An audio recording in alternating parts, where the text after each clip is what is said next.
Hey everybody, MS Farzan here, and welcome back to this updated series on how to build a multiplayer card game using Phaser 3, Express, and Socket.io.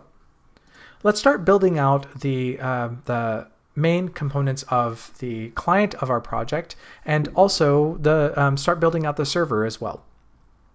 So the way that I have this client set up, there's from the template, there's just this one entry point, index.js. And we're going to keep that, but we're going to make some changes here and actually import a different, what's called a scene, to do some of the heavy lifting for us. In Phaser, a scene is kind of like, you can think of it as a discrete entity of work that you want the game to do for you. It could be like if you have a start screen or a instruction screen or a pause screen. It could be different levels within your platformer, all different types of things. And so what we'll do is we're going to set up our project hierarchy just so that we have that waiting for us. And the first thing we're going to do is we're going to add a folder under the SRC or the source folder, which all of our code is going to live.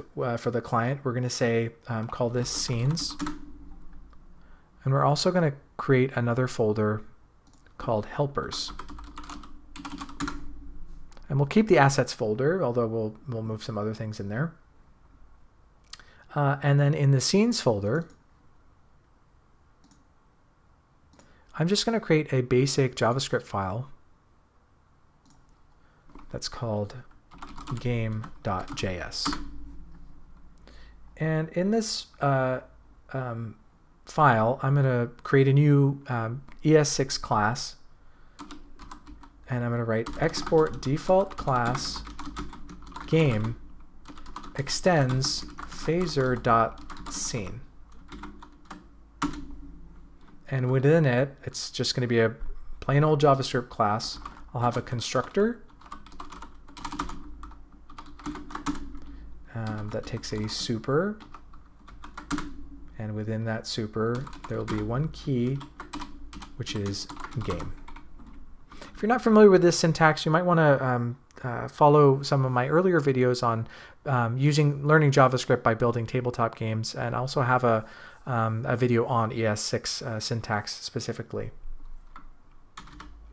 And then a Phaser game scene, you'll want a preload method,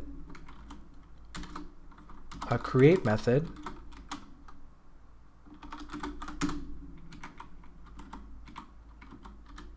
and usually you have an update method. And what these do they're used in different stages of the application process. Preload is anything that you want to happen before the game is actually created. So we're going to put our assets in there when we have card backs or card fronts, those kind of sprites. The create is when the game's created. What do we want to happen on screen? So when we build the UI, that'll happen in there. And update happens like every tick or every second. I can't remember exactly what the time spacing is, but if you need something to happen like all the time, for example, in a platformer, you're going to want to make sure that the game is detecting at every frame if the jump button is being pressed, and if it is, then you want it to handle an animation for you. We're not really going to have much use for it in our or any use of it at all in this tutorial, but you might have usage for it in your particular use case scenario. Okay, so that's the basics. Let's go back into our index.js. And in this one, we're going to continue to import Phaser from Phaser. We'll also import game from /scenes/game.js. It just means in the current directory, navigate to scenes and get game.js. And we're going to actually delete a lot of this, because we don't need it anymore. Everything else is going to happen in the game scene. And we're going to just say the constant config is equal to, and then all of our configuration key value pairs. The type is going to be phaser.auto. We're going to add something here which is scale, and that's an object that takes a mode, phaser.scale.fit, and we're going to move the width to be 1200 by height 1000 pixels. That's just, you'll see when we have it loaded up, it's just going to work for our purposes. Make sure to add a comma there. We don't need this, any of this stuff. We're just going to say the scene, instead of just having a string there, we're going to add an array, and we're going to say the scene it's using is game. And the reason why we use a game is because if we had other scenes like instructions, we could do that and say that you're going to want to load these scenes, but it doesn't need to do that right now. And then the constant game is a new phaser.game using the configuration that we've just typed out here. Hit save, and also hit save on our game.js. And let's go to our screen. Okay, nothing going on here because we've deleted everything. Good job, everybody. I'm going to open up the console just so we can make sure that everything's actually working correctly. Go back into my game scene. In the create function, I'm going to say console.log hello world and save it. And then Webpack should automatically restart my browser, and I see hello world here in the console, knowing that it's indeed working. There's just nothing on the screen because we haven't put anything there. Cool. So that's going to be the basis for our game. Let's do this. Let's set up just a very basic zone. Let's say like a player area. Even easier. Let's just set up some very basic text just to really prove that our stuff is working and kind of understand better our how it's going to work in terms of our client hierarchy. So in the helpers directory, let's create a new file. And let's call that file, oops,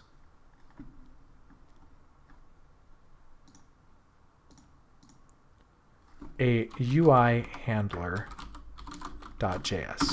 If you followed along with the original series for this, we did a lot of work in the game.js file, which is fine. You could put all your code in here and that would be fine. I just like to separate things for just cognitively. It helped me to work on things differently when they're separated.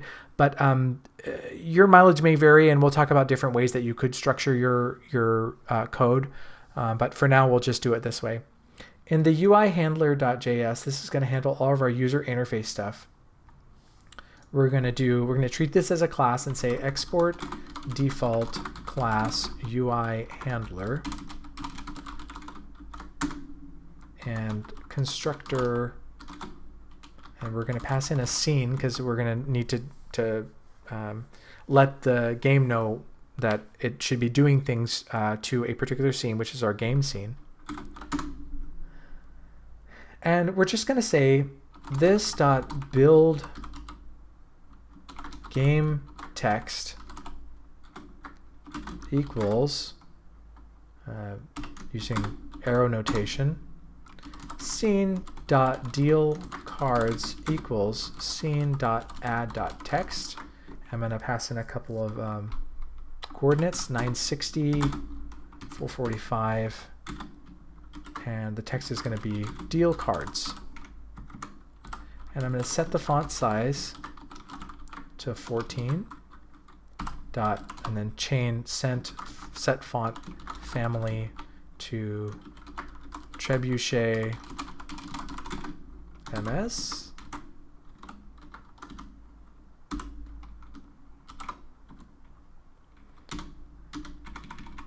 Okay, and then I'm going to write this.build UI, another arrow function,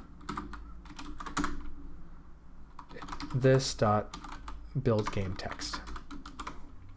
Okay, so what are we doing here and why? Well, there's a few reasons for this.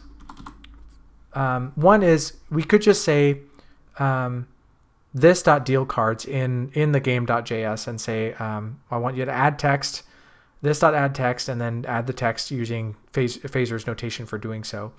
But we've abstracted a little bit because I want to just run one function from the game scene when the game's created and say, just build my UI for me. And we'll see why in a couple of videos, why we do it this way, because we're going to add a lot to this UI handler. And so when we say this.build game text, we're gonna build this text that is gonna be rendered on screen, and any other UI functions will live within this build UI function.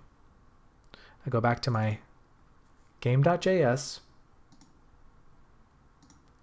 and in it I have a little cheat sheet here looking at the GitHub to make sure I'm telling you everything correctly. At the very top of this, I'm going to import UI handler from helpers / UI handler.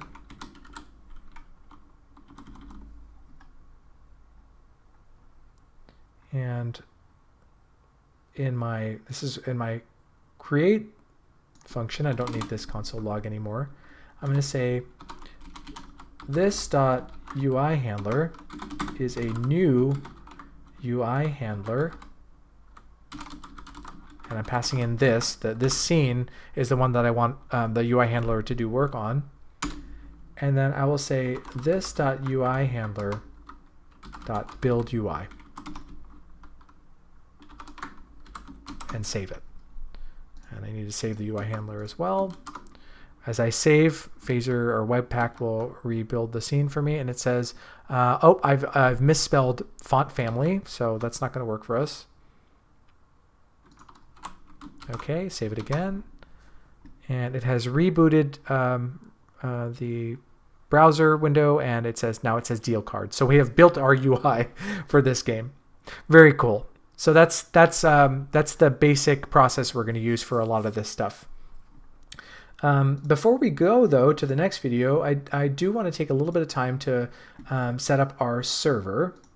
So in our root directory here, above the client, basically at the root level, I'm going to add a file that says it's called server.js.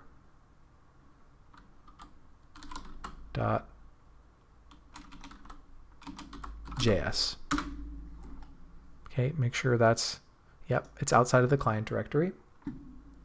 And in that, we're going to start our backend code, and we're not going to do much with it right now. We're just gonna set it up and install the dependencies.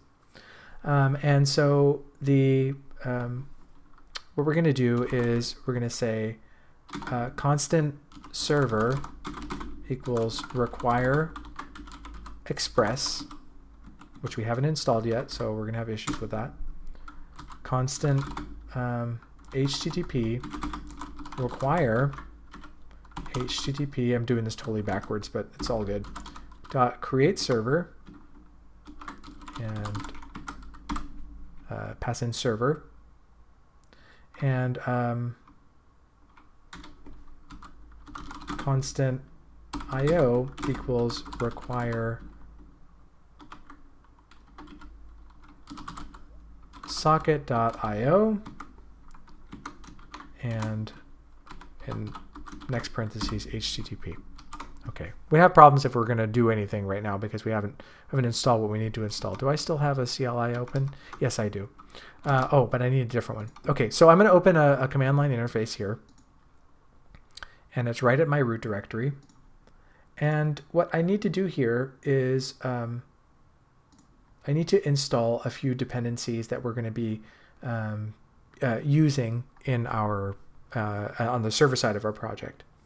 So what I'll do is I'll use the Node Package Manager, and I'll say npm install save -save express node daemon or nodemon. I've heard it. I've seen that it's pronounced differently than the way I say it. And then socket.io. And it's going to install Express, which is going to be our backend framework. Node daemon or node monitor or whatever you want to call it. It's going to be able to watch our server, much like Webpack watches our client, and restart the server if we make any changes.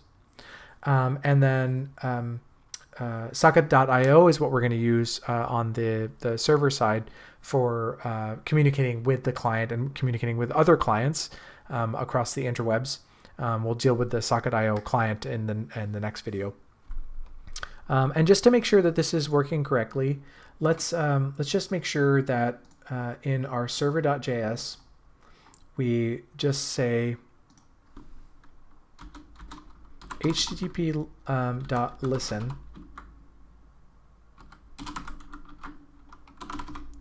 Let's give it a port number of 3000. Function console.log server started. Okay, and you might have noticed that as we've done this,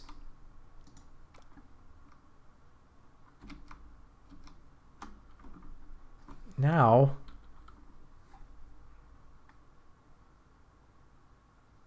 we're missing a critical component here,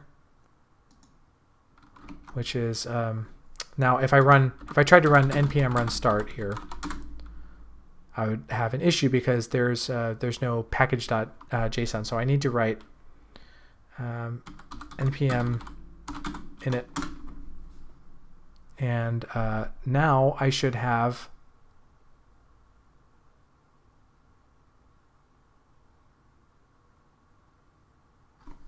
package name, which is just fine. Press enter, press enter. You can add a description and whatever you like. I'm not going to do any of this right now, and that's okay. So in my package.json, it's created a JSON file for me. One just edit that I'm going to make to this is I'm going to say in the scripts, rather than node server.js, I'm going to say node monitor or node daemon server.js, so that I'm indicating that I want node daemon or node mon to handle this for me. And then we should be good to go. So I'm going to type in npm run start, and is now watching my server. It has started the server, and I know that it's working because it says server started. And that's it. So I've got my server all set up. I've got my client working, and they're not communicating with one another at all, but they will very shortly. So next time we'll continue. And so please, I hope this video has been helpful for you. If it has been, please be sure to like it and subscribe to my channel for more. You can also follow me on Twitter. I'd love for you to check out my games at nightpathpub.com, and we'll see you soon.